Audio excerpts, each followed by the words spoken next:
All right, then welcome back after your lunch break. I hope you enjoyed the food and had some interesting discussions and communication. Now we are back with our Plenary 2. Now it's a very important topic that we're going to discuss today on networking and partnership as assets for innovation in TVET. That's quite at the heart of UNESCO-UNEVOC and the UNIVOC network. And I would like to introduce to you my colleague Hélène Guiol. She's program specialist at the Youth Literacy and Skills section at UNESCO in Paris, and she will moderate this session for you. Thank you very much, Jens. Good afternoon, everyone.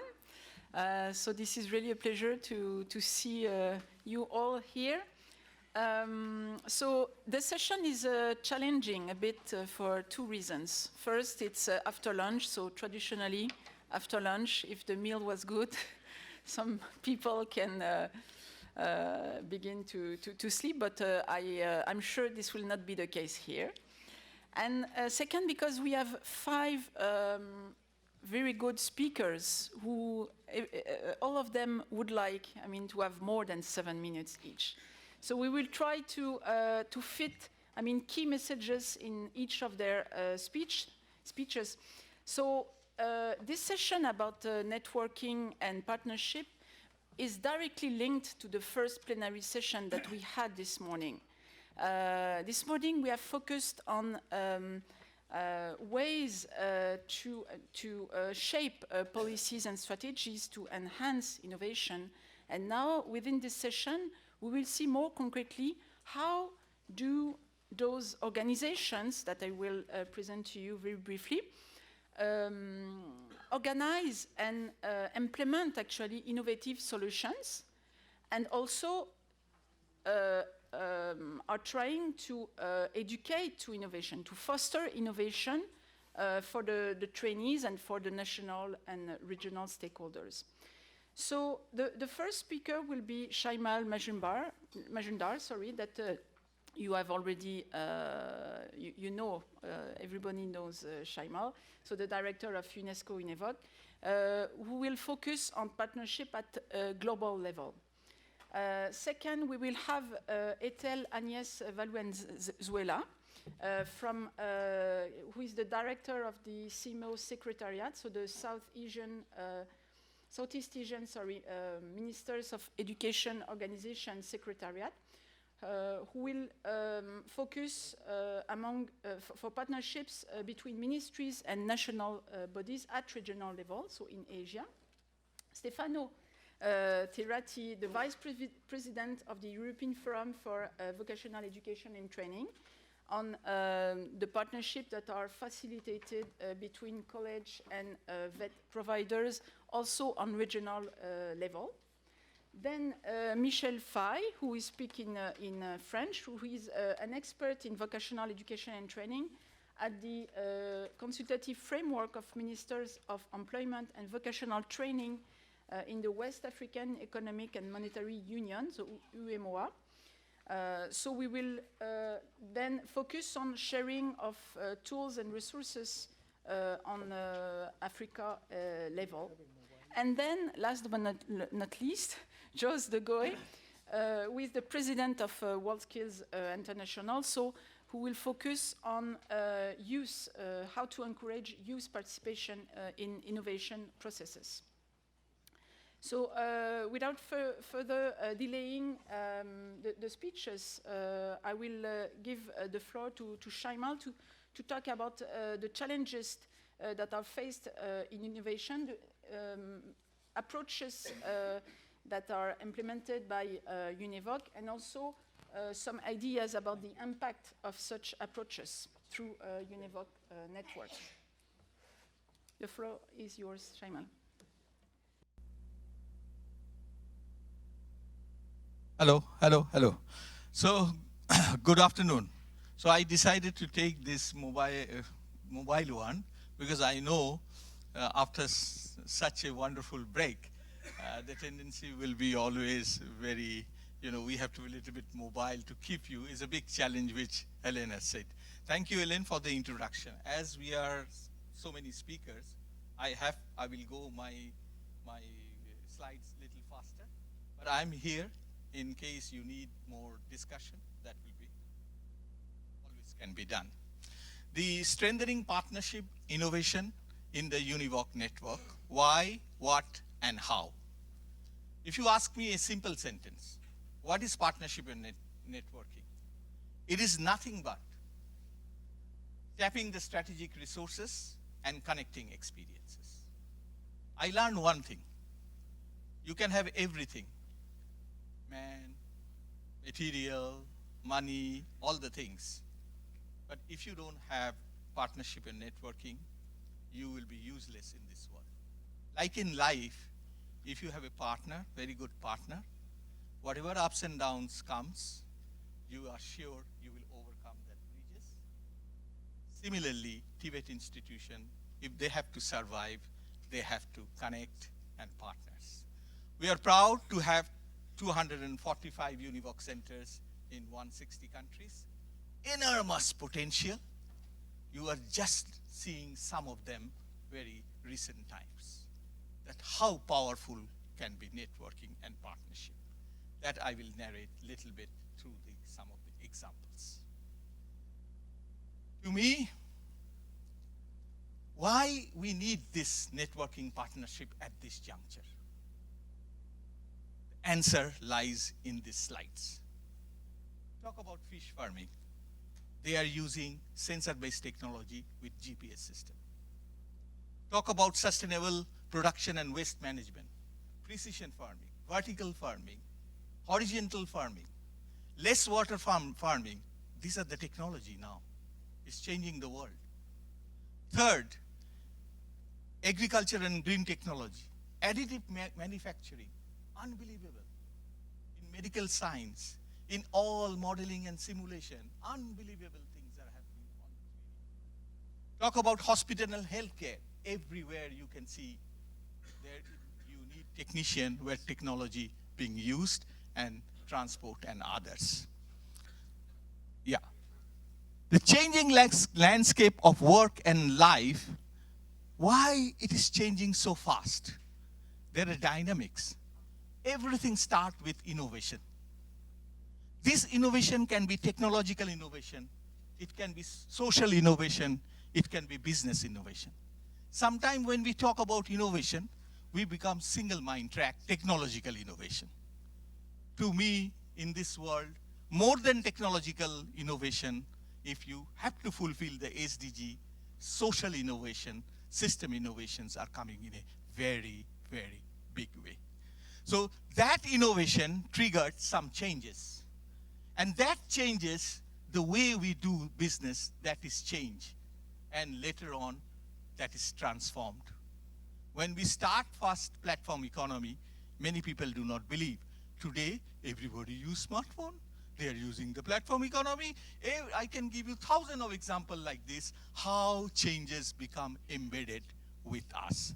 That's why OECD, that's why ILO, that's why the OECD, ILO, McKinsey, and European Parliament all said innovation is the way forward.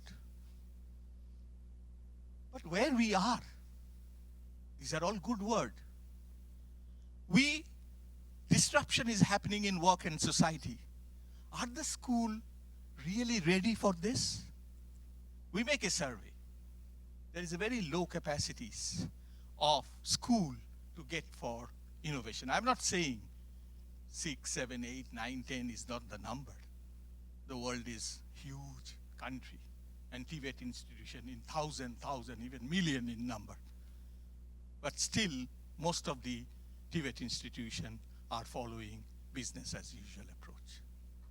Salaried, job. There is no bottom-up innovation mechanism. They do not know how to do that. And that's why I will say, need a clear enabling framework. Not to say, you have to do this. Everybody know what we have to do. But we do not know how to do it. So we decided to start a pilot project. Let's go on the ground and learn from them how to do it together, not alone. With this mind, we started 2 projects. One, Innovation Hub. Skill for Innovation Hub, aiming to transform a TVET institution as an innovative school. So it is concentrated on the TVET school, but the technique we have used, partnership and networking, to strengthen. Just give an example. Technica is one of the innovative school. But Technica, when become innovative school, during the process, they are also in connection with others. I will come to that point, partnership and networking, to enrich their experiences. Otherwise, what happened? You are in Spain, either in Germany or in France, you are very innovative. But when you talk to Arvin Tarno from Africa, he said, it doesn't work here. What you are talking about means you are excellent in certain contexts. You are not universally excellent. And that's why partnership networking will enrich you in understanding. Second, and build project. I don't want to spend much time because we have already spent 1.5 hours what is built about. But here, we are concentrating on the same thing.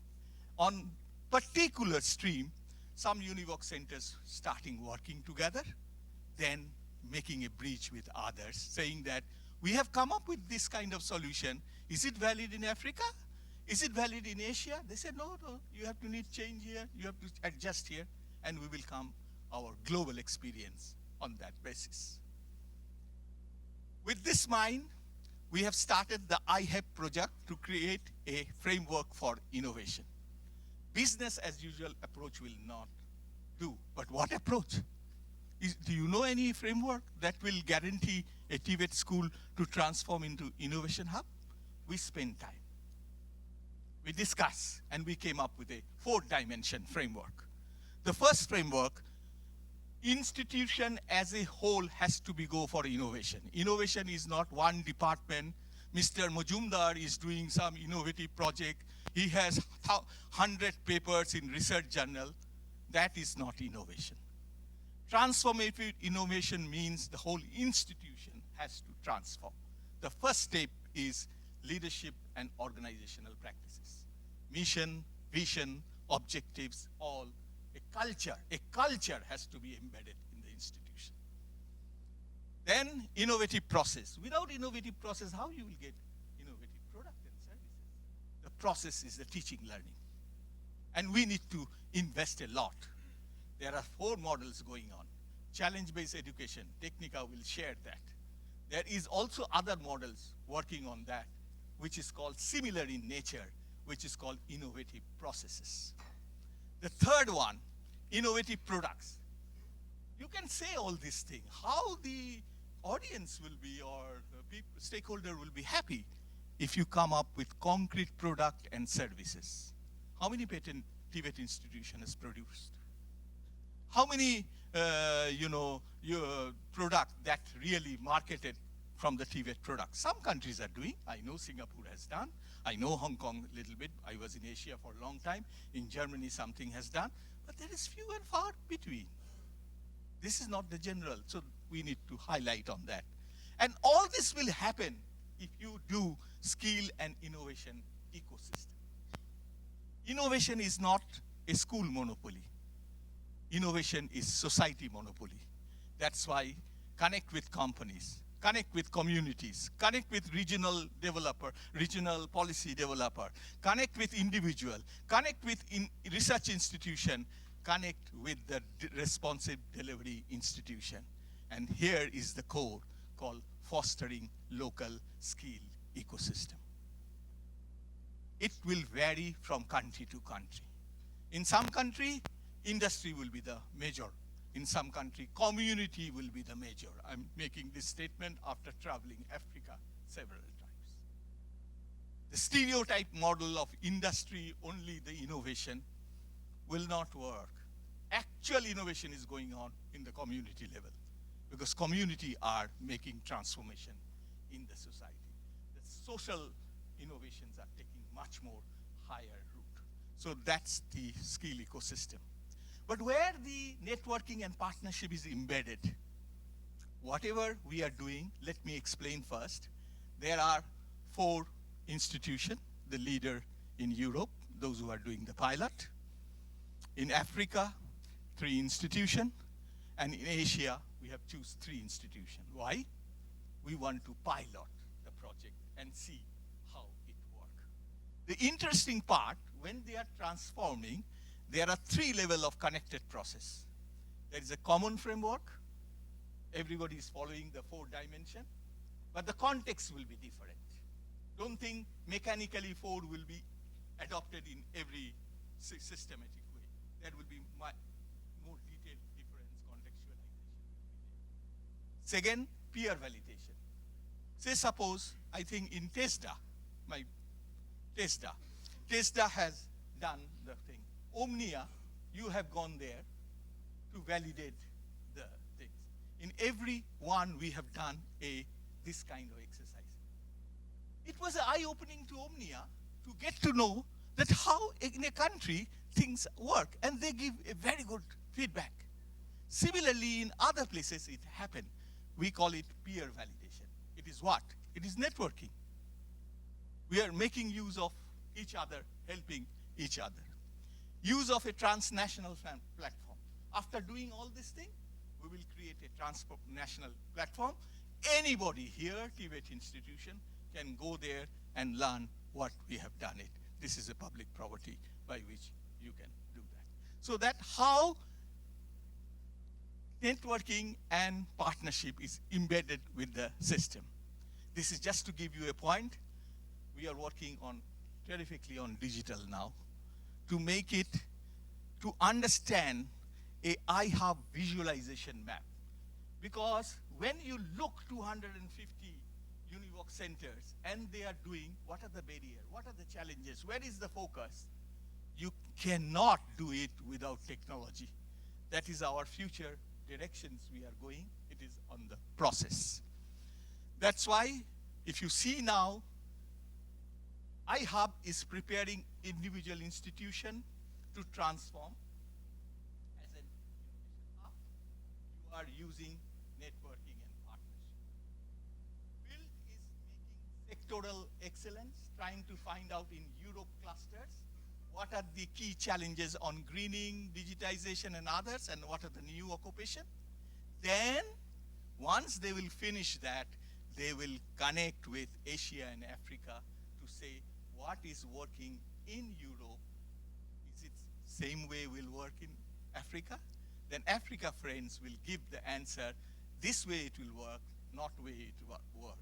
After 2 to 3 years, we will have another forum, and we can say that this is the network that really helped the world to find some solution.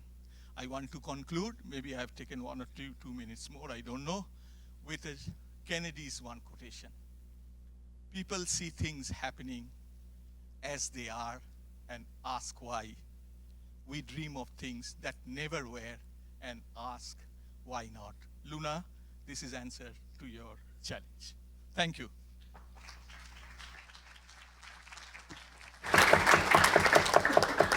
Thank you very much, Shyamal. So we will, after every speaker has spoken, we will open the floor for questions. But 2 very important elements that we take away from your presentation.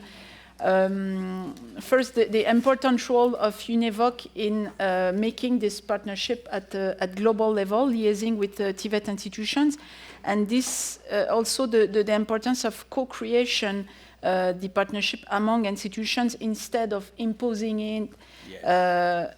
And the importance also of the skills ecosystem approach at local level that we have seen this morning in the case of Morocco, where such a reform is in place also with the excellence centers. So now we will hear Ethel, Agnes, Valenzuela. Sorry. Yeah. Thank you. So we will ask you, Ethel, how does SIMIO facilitate regional cooperation between member states and TVET providers with the aim of promoting innovation? Thank you. Thank you. Good afternoon, everyone. I will copy the boss.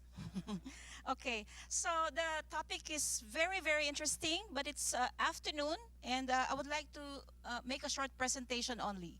So let me briefly tell you what we are. We are also an intergovernmental organization, and we cover 11 countries in Southeast Asia.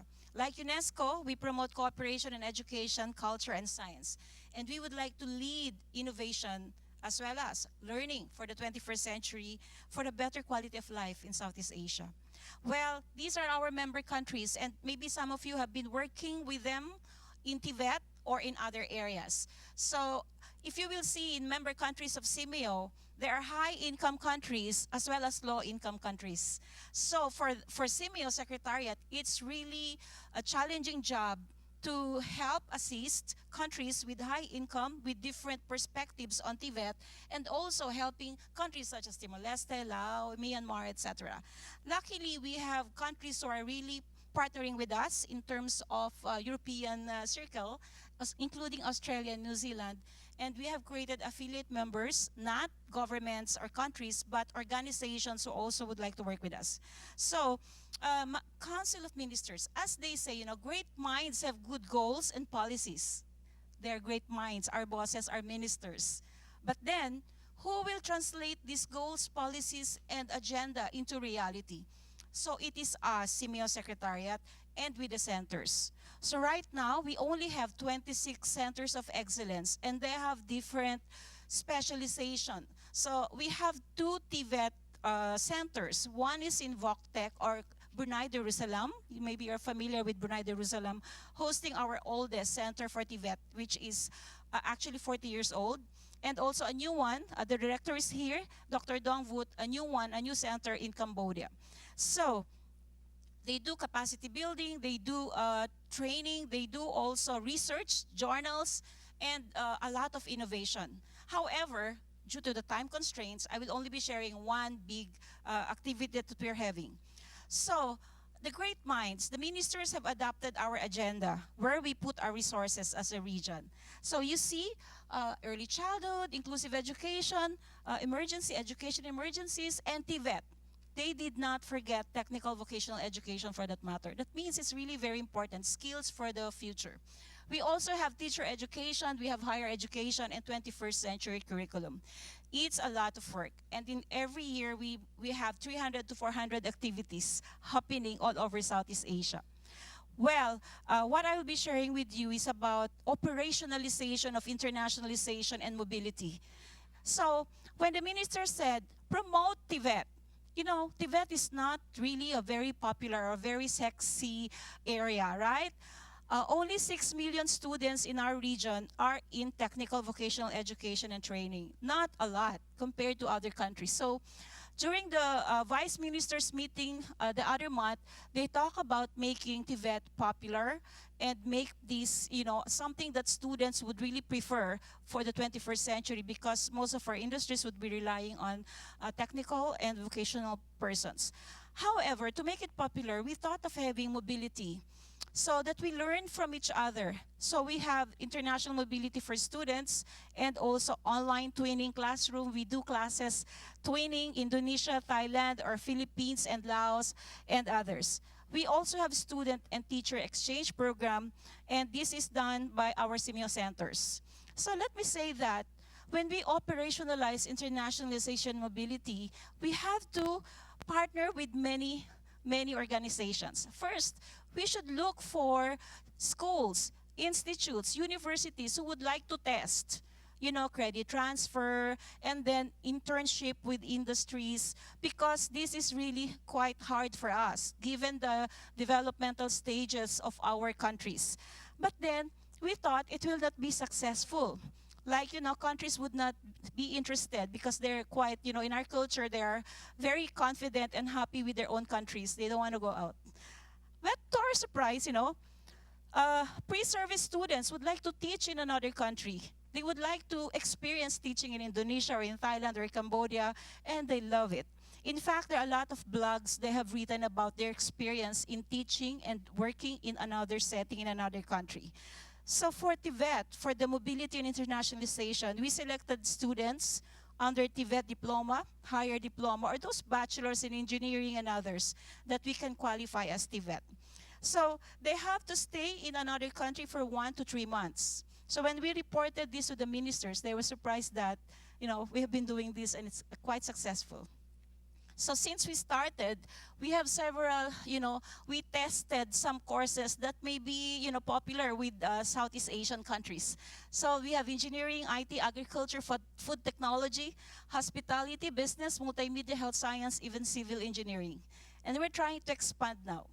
And, for the students in their reflection, in their journey, they have shared with us how important it is to have this kind of platform for moving forward internationalization, for knowing one another. As ASEAN said, we should have ASEAN integration and that we should know each other very well. And to do that, we need to have student exchanges, teacher exchanges, etc. Hey, what is different from SIMIO is that, we don't pay for it. So it's really, it's like a cost sharing. We provide evaluation platform mobility tools, but the students, parents, they also co-share. So sending and receiving institutions have co-sharing responsibility. Now, for ASEAN, they have also ASEAN European Exchange. It's fully funded by the European Union, which they're very lucky, but not a lot of participants. Here, if you really want to learn and work in another industry, in another country, you have to share some of the cost. So just showing to you an example on our plan for a month of exchange. So for example, for C teacher, they have orientation, class observation, they will do the teaching, they will have evaluation, reflection, and lesson learned. But we can only do this for a month because of visa problem. So we cannot do this 3 months or 6 months because we will have problem with our visa. And that is like an agenda of ASEAN in the next few years. So orientation, internship with industry for TVET students, and also reflection. And the requirement is really writing about the blog, their experiences, and their journeys. So listening to some Vietnamese students who were exchanged or some students from the Philippines who were exchanged, they really value this one. From joining the TVET Internationalization and Mobility, they were able to get other, offers from the US or Australia, Canada right after their internship. That means better jobs and better qualification.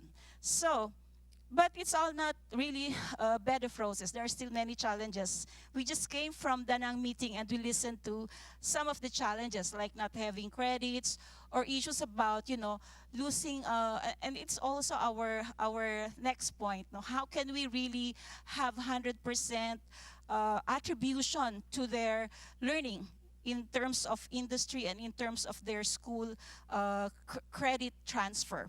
So we are working towards a full credit transfer whenever they do exchange in the region.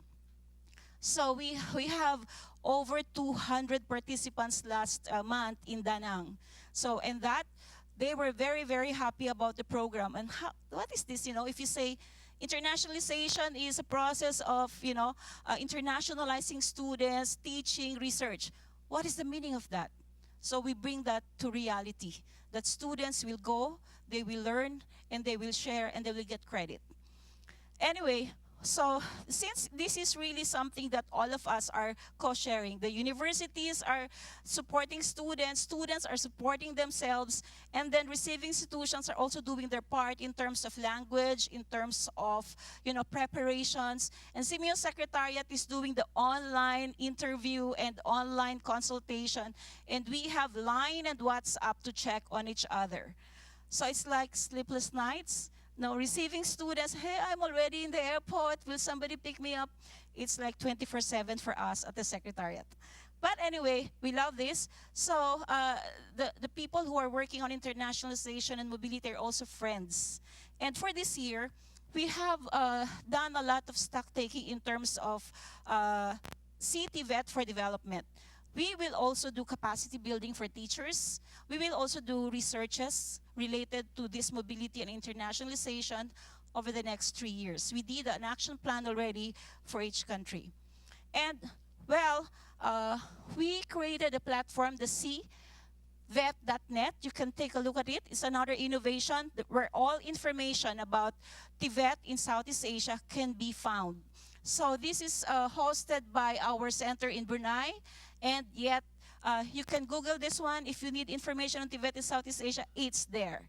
Anyway, we are also preparing workforce for industry, and research is ongoing. So I know time is of the essence. And we have a TVET officer. If you want more information, you can email Ms. Piapa. Thank you so much for the 7 minutes. Thank you very much, Ethel. So we see the great role of SIMIO in internationalization of pathways and on mobility of both students and teachers. So now we will have Stefano about European Forum for VET.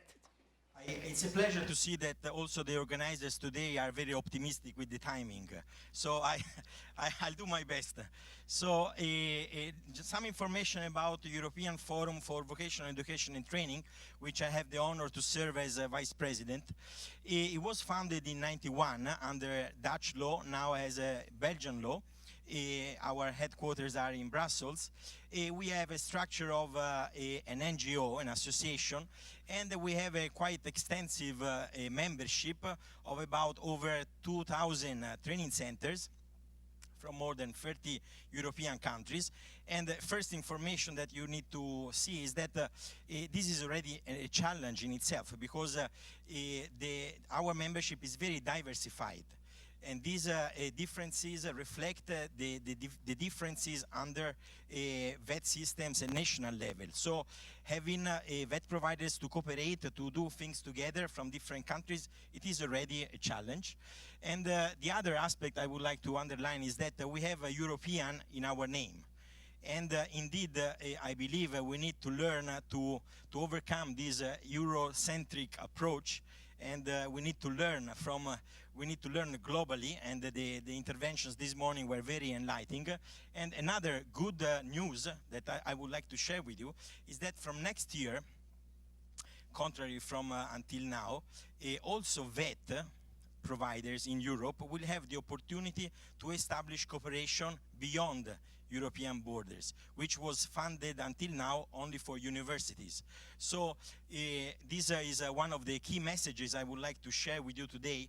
I'm here to establish friendships and cooperations and memorandum of understandings with you, because what I would like to see, I would like to see these organizations to support also small European VET providers, our members, to establish cooperation with your organizations, exchanging learners, teachers, making innovation projects, and so on, serving as a facilitator in this respect. So this is our strategy.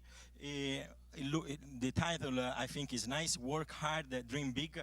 I had the pleasure to meet this wonderful person, Shyamal, last year in European Vocational Skills Week, and Shyamal gave me a private leadership lesson.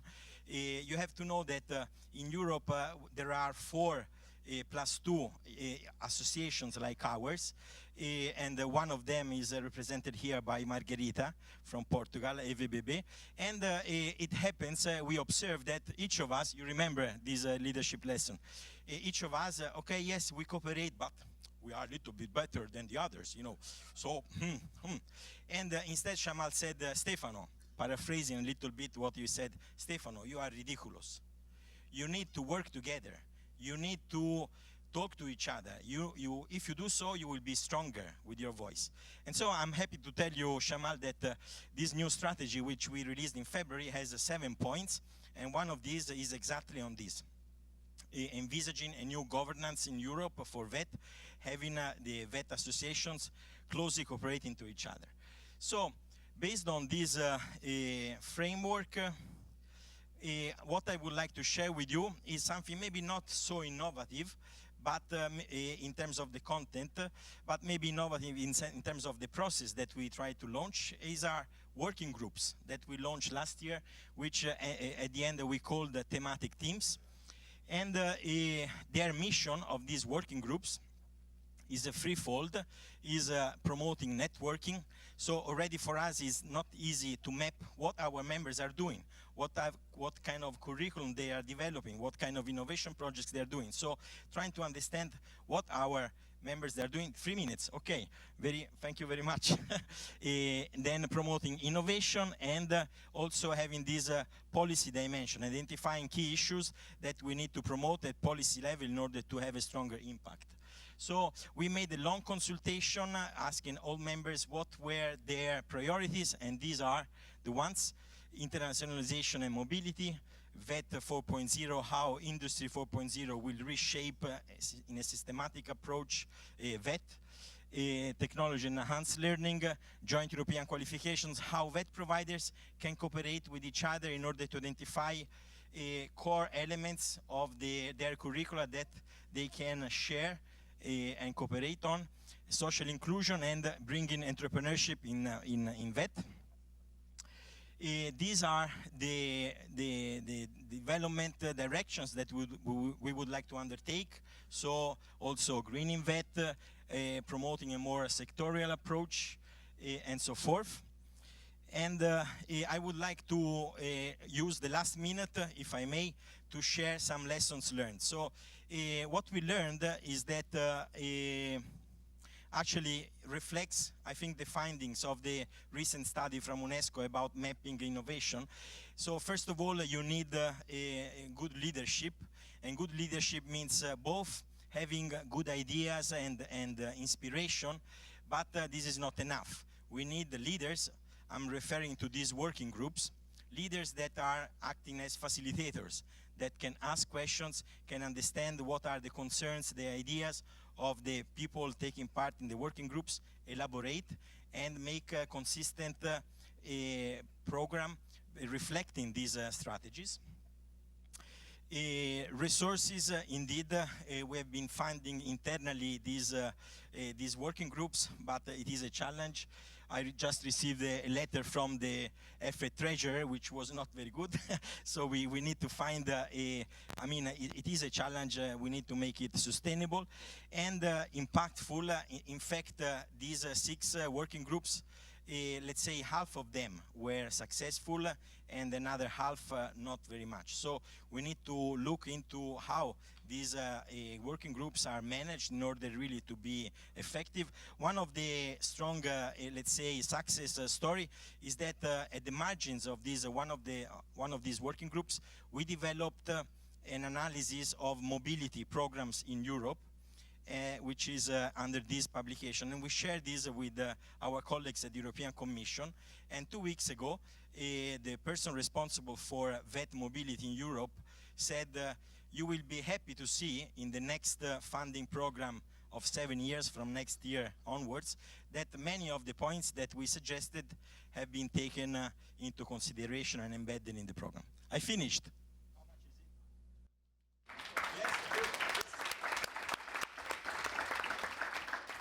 Thank you very much, Stefano. So we can, I think, extend the 3 key words of your presentation on networking, innovating, influencing. I think this applies to, the whole session. So I think the speakers agree with me. So now we will pass on to Michel Faye. The time for you to put the headset, because Mr. Faye will speak in French. Donc, Michel Faye, vous allez nous parler un petit peu de... You'll talk about you facilitate the region cooperation, what kind of tools you need for pooling resources, and what kind of tools you use. Well, 5 minutes, that won't be easy. So, hi, good afternoon. So I have 7 minutes to share with you the innovative points and elements in the UNIVAC countries regarding educational training. So I'll try to do it in 5 minutes or a little bit more. And I'll try to deal with the constraint of time. So, well, we have 8 countries, UEMOA, so we have the same challenges and the same constraints. As you might know, unemployment, demography, security. So that's the most important factors threatening these countries, and that's why these countries decided to find together new approaches regarding their employability in these countries, and they got together and they agreed on the principles. First, sharing what and sharing why. Well, as you may know, so sometimes you finance 8 times the same thing in 8 countries, like a program of electricity. So you have the same competences in all these countries. Nonetheless, you have 8 times the same funding for the same thing in 8 countries. So why not pooling these resources? That was the conclusion. In order to take advantage of this, in order to collecting and using resources better, putting things on a platform, using them together, sharing these resources, adapting the resources to the specific need. That was a little bit the approach taken by these 8 countries. So, well, the stakeholders. Every country has its own pooling committee. So that's nothing new. So everybody takes his own responsibility, and the countries got together and said, well, let us formalize this, let us make an agreement, a written agreement, and a ministry of all these countries signed this agreement, and if you want so, defined the criteria for accessing this platform. So the platform itself, it's just a digital platform, a portal. But what I will present now, so that's the innovative factor. First one is by the decision made by the chiefs of governments and by the different ministries, a decision has been made to improve employability in these countries. That was the first innovation. Second one, from my point of view, that was the organizational structure, which is aimed at securing the sustainability. That means there is a national entity in every country, and which is accompanying this, and between the national entity and the pooling platform, there is a link by a committee. I'm a member of this, and I represent this committee here. I've been asked to come here in order to present this pooling initiative. And the platform itself, from my point of view, that's an innovation in itself, because that's the way you digitalize resources.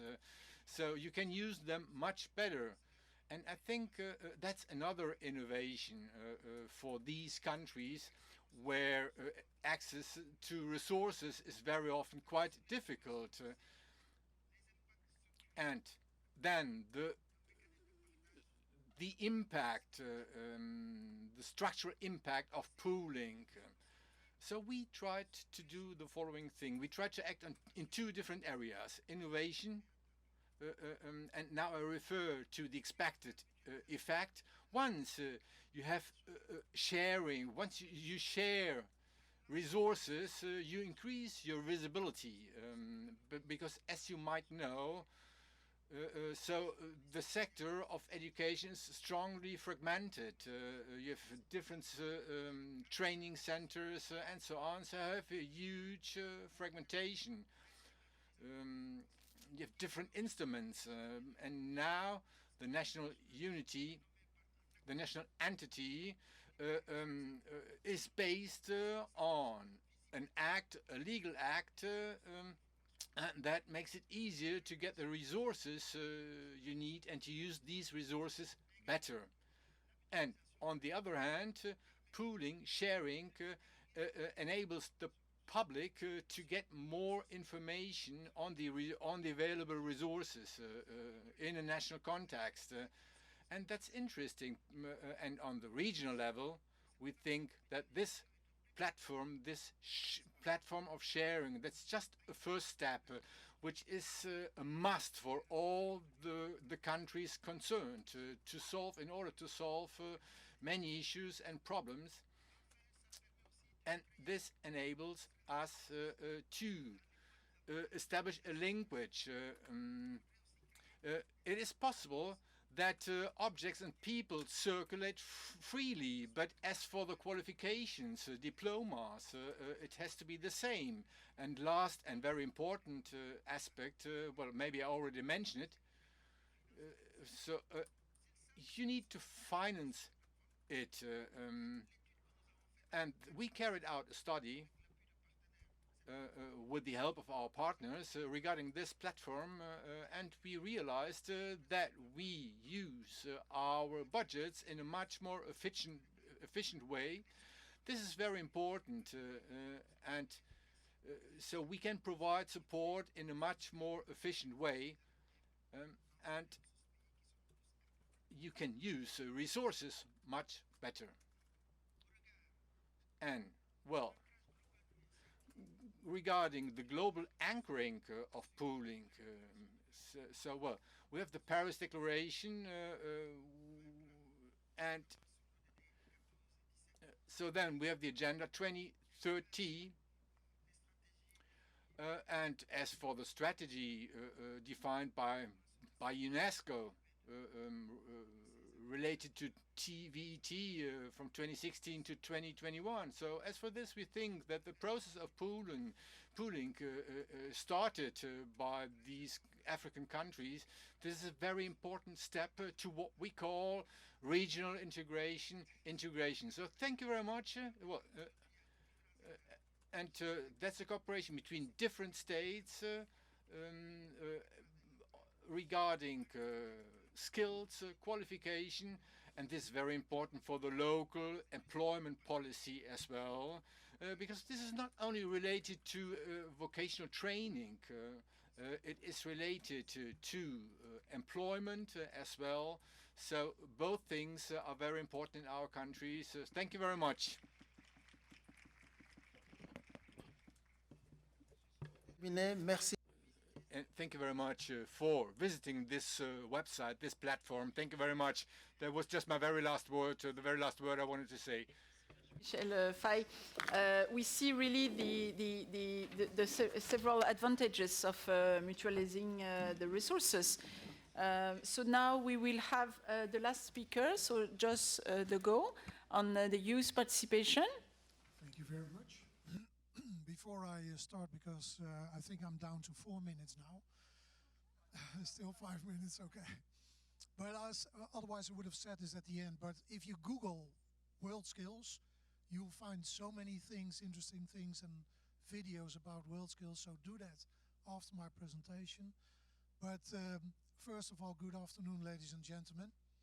It is my honor and pleasure to be here, and thank you, UNESCO-UNEVOC, for giving me the possibility to contribute to this forum.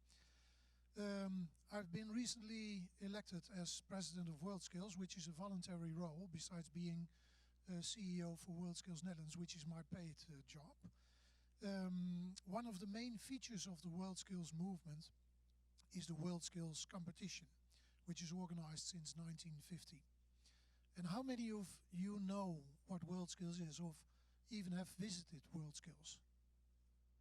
Oh, that's good to see. I see a lot of hands. You know, I've been asking this question already for a number of years, and more hands are showing, so that's good. WorldSkills are the World Cup of skills in around 50 different trades, where young craftsmen and women, we call them champions, will have to work with their hands and head together at their very best to become the world champion in their trade. And for that, they qualify mostly through regional and national competitions in the years before. At WorldSkills, we celebrate excellence in skills and TVET, just like the Olympics does with sports. Let me see if that works. Yes. But WorldSkills is more than a competition. By organizing our competitions, we aim to get recognition for young skilled persons, and we want to show how important skills and TVET are for a country. Today, 80 countries are member of WorldSkills. Each of them has set up an organization in their own country who represents their country at WorldSkills.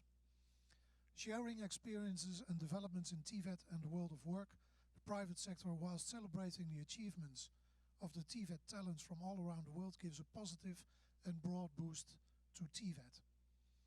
Due to the involvement of education, private sector and government, who come together every 2 years somewhere around the world, WorldSkills can be seen as a global hub for skills excellence and development. The last WorldSkills competition was organized in August in Kazan, in Russia.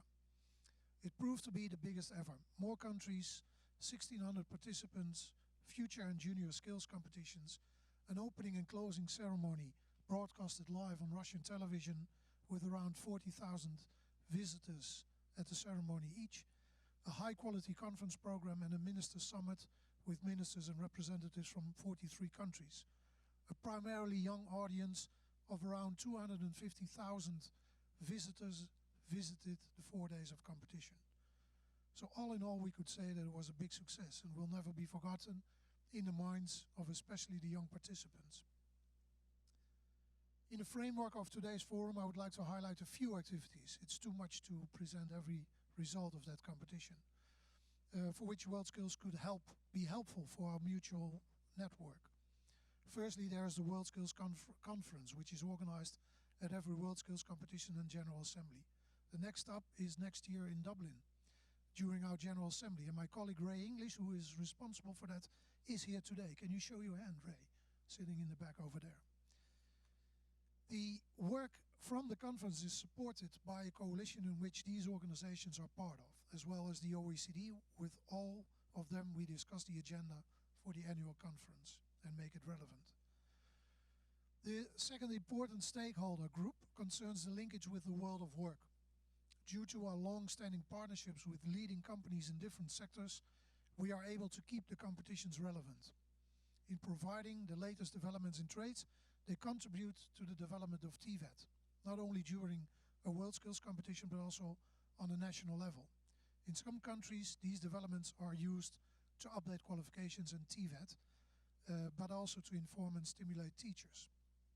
A new feature in Kazan, initiated by WorldSkills Russia, supported by global partners, was around future skills competitions. Categories like building information modeling, drone operating, robot system integration, mobile applications development, and so on and so on. These most likely will all become mainstream competitions in the years ahead. To give you an overview, these are some of the, these are the global industry partners, and this is every time growing. And then we have the Be Changemaker, a social entrepreneurship challenge launched jointly by WorldSkills and the HP Foundation 2 years ago and was organized this year for the 3rd time. The initiative offers online business and social entrepreneurial training for students and WorldSkills champions aged 18 to 30-year-old who have begun or finished vocational education and training. The purpose of this initiative is to encourage youth to become global citizens and help shape the world with the power of skills and explore career options as social entrepreneurs. Participants work in teams to tackle social issues faced in their communities, which are inspired by or based on the SDGs. They receive online training, join virtual mentorship, and pitch competitions to learn and think like an entrepreneur. We believe that youth will be better prepared and equipped for the future when provided knowledge that inspires action. How much time do I still have? Oh, it's already over. Okay. In total, 270 teams registered from 38 countries. Well, you can read what all the data was. But the most important thing was, and is, as you've seen, one of the teams is here, of the 5 finalists who made it to WorldSkills Kazan, the Danish-Syrian one, called Oxygenius, oxygeni.us. Probably the website. Yeah. Exactly. The team is led by Laura, focused on innovative product that tackles the impact of air pollution on babies and small children. Two of them you heard this morning, but there's a third person in the team, which is Matthias, who's sitting also with the team. Two teams from Morocco, one from Taiwan, one from Philippines, were the other four teams. And this team will showcase their work and experience in more detail. And if you're curious about the results from the other four teams, please connect with them, because I'm sure they know about those as well. Otherwise, I would have presented them. But that's something for next time. Next competition will be in Shanghai in 2021. Probably will be the biggest ever again. But there is one great feature linked to that competition. We will establish a WorldSkills museum with the help of the Chinese government. There's a lot of effort been put into that, and we are working with UNESCO-UNEVOC on that to see how we can work and making that museum relevant, also to show the evolution of work and skills. WorldSkills will come back to Europe in 2023. The last time it was hosted in Europe was in 2013, so 10 years after Leipzig. Lyon will be the host. And thank you. I just want to mention one thing, the special relationship we built with UNIVAC over the last decade, I would say. And that gives us a possibility to not only be here today, but also to link with the network from UNIVAC and to make the impact of our work better and more relevant. Because, and that's something which I had in my closing remarks, but I don't have time for that, but it's all about young people. We need to inspire and motivate our young people, and when they start building dreams, they give us hope. So with finalizing that, thank you very much.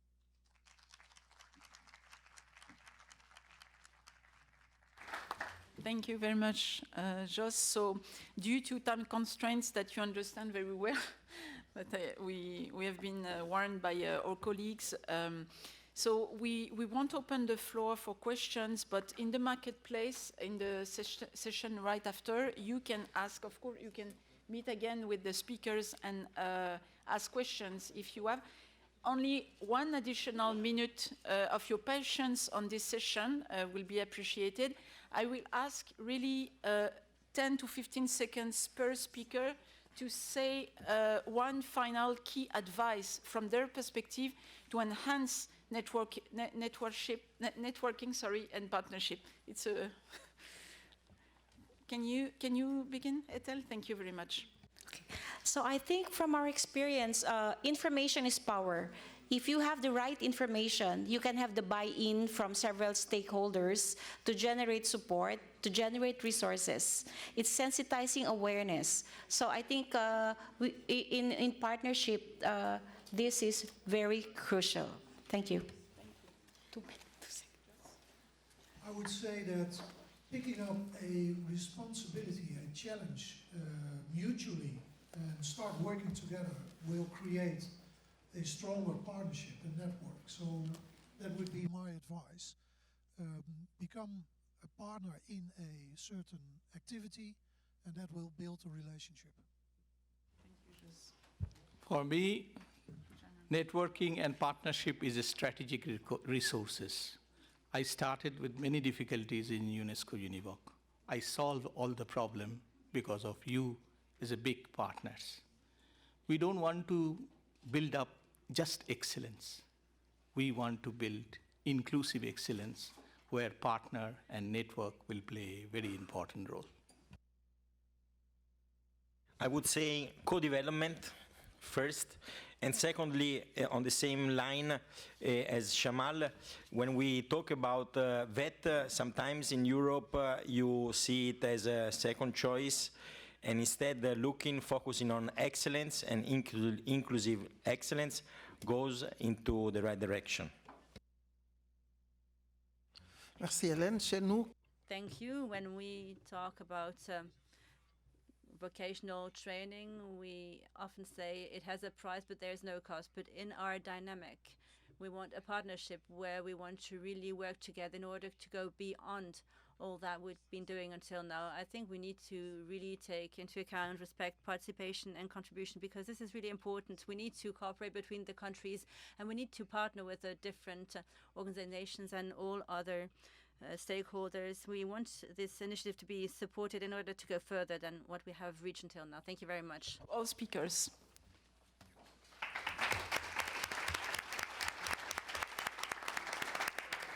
Thank you very much, Hélène, for moderating the session, and to the speakers for sharing their insights into networking and partnership. It's very close to our heart at UNESCO-UNEVOC. I think you've heard that, and I think we all agree it's our way forward.